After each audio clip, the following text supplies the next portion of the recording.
నక్సలైట్లు ఇప్పుడు రేవంత్ రెడ్డిని నమ్ముకుంటున్నారు. ఎందుకయ్యా అంటే ఇప్పుడు బాగా ప్రచారంలో ఉన్నటువంటి పాయింట్ ఏంటంటే హెడ్మా లొంగటానికి ప్రిపేర్ అయితేనే అతన్ని మాత్రం లొంగితే అంటే అనేక వందల మంది పోలీసులు చంపినోడు లొంగిపోయి ప్రశాంతంగా బతకడం ఏంటంటూ అతన్ని లేపేశారు.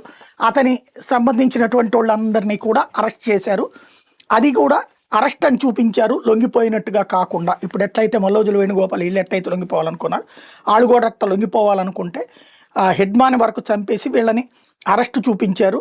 ఎందుకంటే అప్పుడు పోలీసులకి మెరిటోరియస్ అవార్డ్స్ ఉంటాయి, లొంగిపోతే కనుక అవార్డు సిస్టమ్ కాదు, అక్కడ డౌన్గా ఉంటుంది అన్నటువంటి కోణం ఒకటి పౌర హక్కుల సంఘాల వాళ్ళ యొక్క అనుమానం. అది పక్కన పెడితే లొంగిపోవాలనుకుంటున్న వాళ్ళందరూ తెలంగాణ ఎంచుకుంటున్నారు. ఎందుకంటే anti BJP government, pro BJP government కాదు. పైగా ఈ ఇతర రాష్ట్రాలు, బీజేపీ పాలిత రాష్ట్రాలు కానీ బీజేపీ తో కూటమి కట్టినటువంటి ఆంధ్ర లాంటి చోట్లన లొంగిపోయినా కేంద్రం చెప్పినట్టు నడుచుకుంటారు. అదే తెలంగాణలో అయితే కేంద్రంతో సంబంధం లేకుండా ఇక్కడ నడుచుకుంటారు. ప్లస్ ఇక్కడున్న పోలీసు అధికారులు వీళ్ళని లొంగిపోయేలా చేసినందుకు గాను వీళ్ళకి రివార్డులు వస్తాయి. దాంతోపాటు ఎందుకు తెలంగాణ అంటే ప్రాణభయం లేకుండా అక్కడ లొంగిపోవచ్చు. అక్కడ ఉన్నటువంటి ఎవరైతే వామపక్ష తీవ్రవాద మేధావులుగా ముద్రపడ్డటువంటి వాళ్ళు ఉన్నారో, అంటే వామపక్ష తీవ్రవాదులుగా మనం అంటాం, వామపక్ష మేధావులుగా వాళ్ళు అంటారు. ఆ మేధావులుగా ముద్రపడ్డ వామపక్షాల్లోని తీవ్రవాద భావజాలిక నక్సలైట్ భావజాలికుల్ని సమర్థించే వాళ్ళు ఎవరైతే ఉన్నారో వాళ్ళు రేవంత్ రెడ్డితో మంచి ఫ్రెండ్షిప్ ఉంది. ప్రభుత్వ కాంగ్రెస్లోకి తెలుగుదేశంలో ఉన్నప్పటి నుంచి ఫ్రెండ్షిప్ ఉంది. ప్లస్ అక్కడ కేసీఆర్తోనూ ఫ్రెండ్షిప్ ఉంది వాళ్ళకి. ఇప్పుడు డాక్టర్ హరగోపాలు లేకపోతే కనుక అక్కడ ఉన్నట్టు పౌర హక్కుల సంఘాలు వీళ్ళందరూ క్లోజే కదా, ఏది వరవరరావు గారి వీళ్ళందరిది కూడా. కాబట్టి నక్సల్ నాయకులు అక్కడ మేధావులుగా గుర్తించబడ్డారు. అర్బన్ నక్సల్స్ అంటుంటారు వీళ్ళని, వాళ్ళు మేధావులుగా గుర్తించబడ్డారు. ఈ అర్బన్ నక్సల్స్కి ప్రభుత్వంతో కాంటాక్ట్ ఉంది. ఇంతకుముందు కేసీఆర్ ప్రభుత్వమైనా ఇప్పుడు రేవంత్ ప్రభుత్వమైనా వాళ్ళకి బెటరే, బీజేపీ కాదు అక్కడ. అందుకే అసలు బీజేపీని రానికుండా వీళ్ళందరూ అడ్డుపడేది.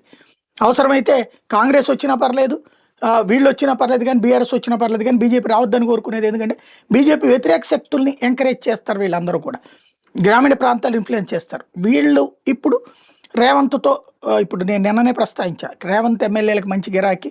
ఇప్పుడు ఇలా లొంగిపోదాం అనుకున్నటువంటి వాళ్ళు త్రూ ఎమ్మెల్యేల ద్వారానో లేకపోతే డైరెక్ట్గా రేవంత్ రెడ్డితో చెప్పించి త్రూ పోలీసు అధికారులకి చెప్పించి వాళ్ళని ఏమీ చేయకుండా, వాస్తవంగా మిగతా చోట్ల నక్సలైట్లు విత్ వెపన్స్ లొంగిపోతున్నారు. అక్కడ తెలంగాణలో వెపన్ లేకుండా వచ్చి లొంగిపోతున్నారు. దానికి పోలీసులు అక్కడ అనుమతిస్తున్నారు. మిగతా చోట్ల అట్లా అనుమతి ఇచ్చట్లేదు.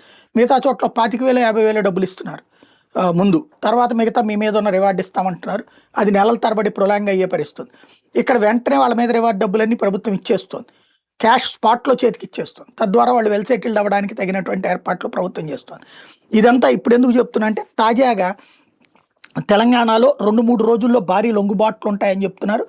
ఇందులో ఏదైతే తిరుపతి అలియాస్ దేవుజీ మావోయిస్ట్ కేంద్ర కార్యదర్శి ప్రస్తుతం ఏపీలో లేడు, అతను కూడా లొంగిపోతాడా లేదా అన్నది మాత్రం తెలియదు. ప్రస్తుతం చూస్తుంటే మాత్రం ఆజాద్ ఒకడు లొంగిపోతాడన్నటువంటి పాయింట్ వినబడుతుంది. మల్లా రాజిరెడ్డి కేంద్ర కమిటీ సభ్యుడే, ఆజాదు దామోదరు, అలాగే తెప్పరి తిరుపతి కూడా ఏమన్నా లొంగిపోతాడా. అక్కడ అగ్రనాయకులు అంటే తద్వారా ఆపరేషన్ కగార్ లక్ష్యం ఏంటి, మార్చి నాటికి మావోయిజం అంతం. ఈలోపుగా ఇప్పుడు మావోయిస్టులు కొత్త ఎత్తుగడ వేస్తున్నారనమాట. కాంగ్రెస్ గవర్నమెంట్ అడ్డం పెట్టుకుని తాము అక్కడ లొంగిపోయేసి, రేవంత్ని అడ్డం పెట్టుకుని తాము అక్కడ లొంగిపోయేసి తమ ప్రాణాలకి ప్రాబ్లం లేకుండా చూసుకుంటున్నారు. అట్లాగే తమ ఆయుధాలు ఎక్కడో దాచేసి వచ్చేస్తున్నారు. ఇది రేవంత్కి తెలుసు. కాబట్టి వాళ్ళకి సహకరిస్తే రేపొద్దున గ్రామీణ ఏజెన్సీ ప్రాంతాల్లో సీట్లు వస్తాయి. పైగా ఇక్కడ ఆయా బృందాల నుంచి సపోర్ట్ వస్తుంది అన్నటువంటి ఆలోచనతో వాళ్ళకి సహకరిస్తున్నారు.